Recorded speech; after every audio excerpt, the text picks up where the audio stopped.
අද අපි මේ ස්ථානයට රැස්ුනේ අඛණ්ඩ සත්‍යග්‍රහයක් පවත්වන්න. අපි ඉල්ලා හිටින්න එක දෙයයි කරුණාකරලා ජනාධිපති බලතල ගහලා රැඳවුම් නියෝග ගහලා ශානිගේ වදකාගාරේ තියාගෙන ඉඳන් පරීක්ෂණ කරන එක නතර කරලා කරන පරීක්ෂණයක් රටේ සාමාන්‍ය නීතිය යටතේ ඕන අත්අඩංගුවට අරන් ඕනනම් බන්ධනාගාරගත කරලා සාමාන්‍ය මිනිහෙකුට නීතිය ක්‍රියාත්මක වෙන ආකාරයට ඒ කටයුත්ත කරපළ. අපි ඒකට විරුද්ධ නැහැ. මේ රටේ රණවිරුවන්ව දඩයම් කරන්න බාර දීලා ඉන්න තිත්පොරට වදකාගාරයට නැවත සලය ගෙනියන්නේ කියන සහතිකය දෙනතුරු මේ අඛණ්ඩ සත්‍යග්‍රහය අපි නොනවත්වා පවත්වනවා. යකාටවත් ඒක ආපස්සට හරවන්න බෑ.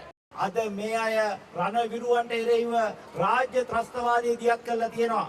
මේ පාස්කු ප්‍රහාරය සම්බන්ධයෙන් අංශු මාත්‍රයක සැකයක් සුරේෂ් සලේ රණවිරුව ගැන තියෙනවා නම් විමර්ශනය කරගෙන යන්න අපි ඒකට විරුද්ධ නැහැ. සිරකරුවෝද මිනිස්සුයෝ නම් රණවිරුවෝද මිනිස්සුයෝය. ඔවුන්ට සතෙකුටත් අන්ත විදිහට සලකන්න ඉඩ දෙන්න බෑ කියන එක කියන්නේ අපි මෙතනට ආවේ.